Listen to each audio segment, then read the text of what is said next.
Hello, welcome to my project on Sparta. My name is Semnicky, and today I will be playing and presenting Total War Rome 2. I'm going to be focusing on the Spartan campaign expansion pack called Wrath of Sparta, where I will strategically lead the Spartan faction. And on that note, let's go ahead and start a new campaign. There are 3 ways to beat the campaign. Either you perform a military victory, economic victory, or cultural victory. The military victory focuses on 6 provinces: Hellas, Macedonia, Italia, Syria, Persis, and Thracia, but we're going to be focusing on Hellas. In the economic victory, you must maintain trade relations with at least 20 factions. And through a cultural victory, you must hold at least 1 settlement in 45 provinces in the Hellenic culture, in which the Hellenic culture is dominant. The people of Epirus are fools. Having utterly failed to conquer Rome, they crawl back and presume to conquer Greece. To try is not to win. They will know this when you meet them in battle. Macedon may join you, but they are no better in the end. Alexander's conquests have left them with delusions of grandeur. They will be checked, as will every other aggressor. You may fare better working with Athens and other true Greek states, but history has often taught otherwise. Ultimately, trust only in Sparta, and you will prevail. Total War captures many aspects of Spartan character and history. One feature is diplomatic affairs such as truces, alliances, and other offers with neighboring city-states in the Hellenic world. Thucydides tells us demands and offers which happened between the Spartans and the Athenians when the Peace of Nicias was negotiated. In 421 BC, the Peace of Nicias was signed. According to Thucydides, the treaty stated, quote, "The peace shall endure between the Athenians with their confederates and the Lacedaemonians with their confederates for 50 years, both by sea and land, without fraud and without harm doing." End quote.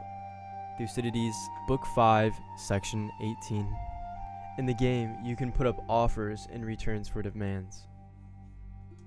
Alright, let's go ahead and look at our diplomacy. We have Athens as a known faction right next to us. I'm going to go ahead and gift them money in order for us to have a mutual alliance with Athens. The main reason I'm doing this is to have military access to their land, so I can reach all the way to Epirus and Larissa. This accurately depicts the history of the Spartans and represents them in a diplomatic fashion. I have now formed an alliance with Athens. According to Thucydides, in the history of the Peloponnesian War, 3 years after the Athenians went to war against Pharsalus, a city in Thessaly, they sailed 1,000 men strong over to Achaia. They decided, quote, "a truce to be made between the Peloponnesians and the Athenians for 5 years, and the Athenians gave over the Grecian war with 200 galleys, part their own and part confederates, under the conduct of Cimon, made war on Cyprus." End quote. Thucydides, Book 1, Section 112. Given that we have a treaty with Athens, I want to further excel my dominion farther up north into the lands of Larissa, north of our newly found allies. So I've moved one of my legions up north towards Larissa. Let's go ahead and see what the Perioikoi pikemen are all about. Good defensive unit, steady low damage but average armor, normal morale, best in phalanx. And the hoplites. The Perioikoi hoplites seem to be the best in good defense. The Perioikoi spears, they have low cost, but I don't think I'll be using them. Javelin men, they'll be great for pushing up and throwing javelins. So let's go ahead and recruit most of these mercenaries for the army. And I'm looking to expand my legion in order to have a bigger advantage when it comes to fighting and going into battle. This is what I like about the game. It stays accurate and within the bounds of what actually was going on throughout Spartan culture and history when they recruited mercenaries or held out slaves for their armies. We could find evidence, according to Thucydides, who gave great detail on the First Peloponnesian War when talking about some of the types of soldiers that the Spartiates chose to hire. Quote, "And now at this time, with all their hearts, they sent away 700 men of arms, more of the same men along with Brasidas. The rest of the army were mercenaries, hired by Brasidas out of the Peloponnesus. Brasidas himself the Lacedaemonians sent out, chiefly because it was his own desire." End quote. Chapter 4, Section 80. I believe it was during the archaic period of Sparta, where Sparta's development made an exponential expansion during the conquest of Messenia. I believe this was where Sparta gained a lot of new soldiers for their army. Resources, government, and military power used efficiently led Sparta on a journey of development.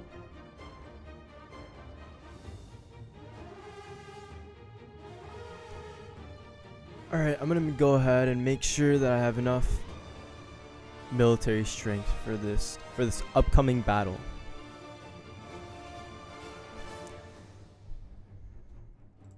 Now that we have our army, I'm gonna march into Larissa.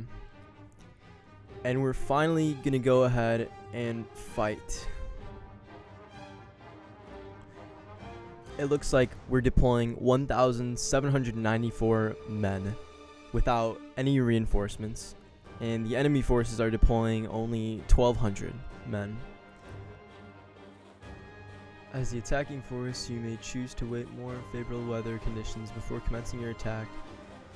Current weather dry. Oh, I am excited. Alright.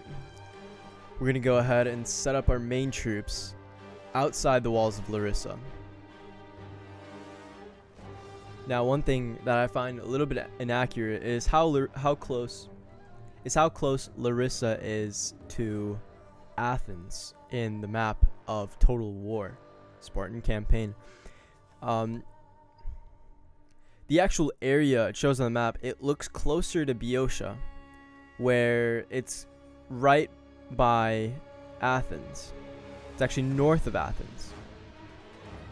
It seems as though all my men are already deployed. We got javelin men, perioikoi spears, perioikoi hoplites, and the main army behind of Spartiates. We have our mercenary hoplites as well that we hired before we even start this battle. I'm going to go ahead and search for an entry point that we can flank on. I've gone ahead and set some troops down for my flank attack. My main army is off, I believe to the north, if you can tell on the map, down in the right hand corner. You can go to them. I'm going to have these guys move in.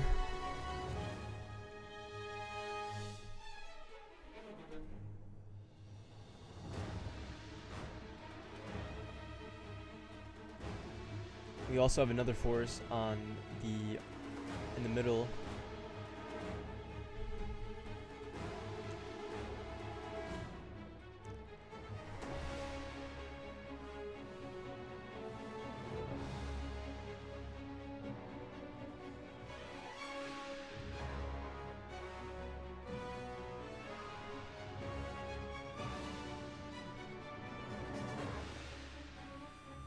Currently, the enemy's forces are spread out all around this town.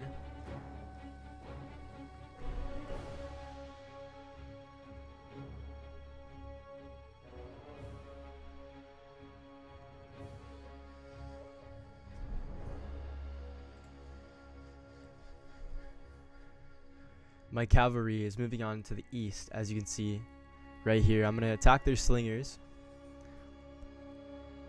I've baited them with the main army, but they don't see my cavalry in behind. Oh, look at these guys. Oh, they're running.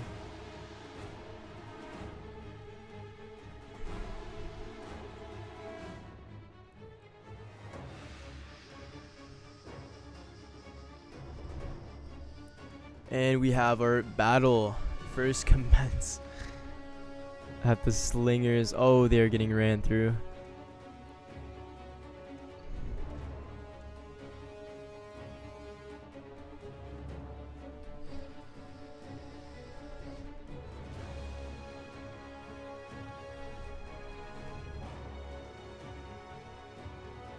So I have my main force coming from the south, actually. They're going to be attacking on the southern flank of the north side of Larissa. We're going to move in through the main road.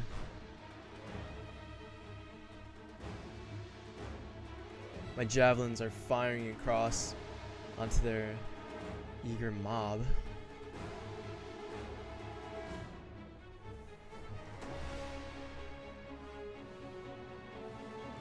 And we have our Spartiates about to attack. Our hoplites are falling in the front. I want to make sure they are all stayed in phalanx formation, because that is the most effective way for them to defend. It doesn't seem like they're going to be putting much of a fight. They do not have as many armies. They do not have as much numbers as we do. We're going to go ahead and reach around to the other side. It looks like our enemies are retreating back into their capital.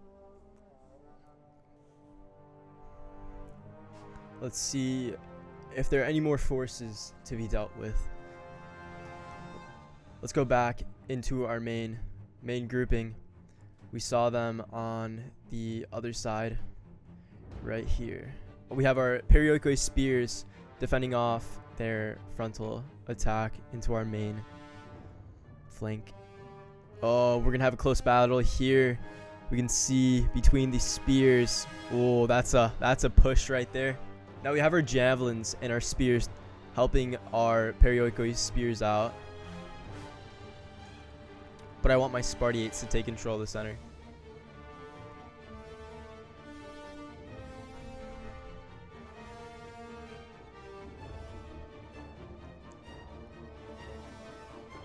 This seems brutal for the enemy team with only 1,200 men.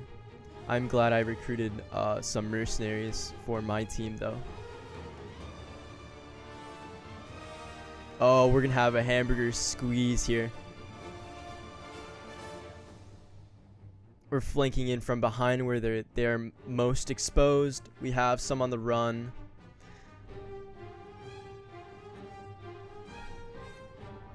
Oh, and my spears are a little bit fainted there. They're on low health. Seems like we're winning this battle, but we're losing a lot of men. Our Spartiates from behind should be getting them though. And to win, you must control the center of the city, and it looks like we have a well-defined victory with all these Spartan flags.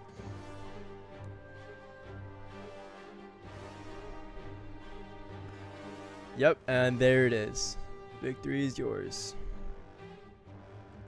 Just some of the historical inaccuracies and accuracies that are worth mentioning, taking into account Herodotus, Thucydides, as well as Plutarch.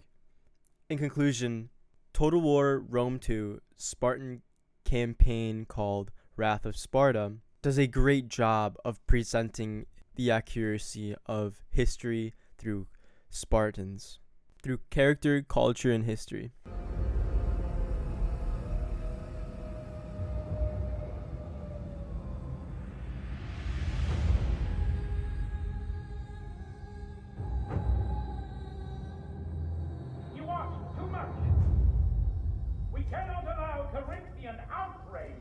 lead us to war. If we choose to throw away our peace with the Athenians, we are exposed to threats from across the Aegean, and our people will suffer.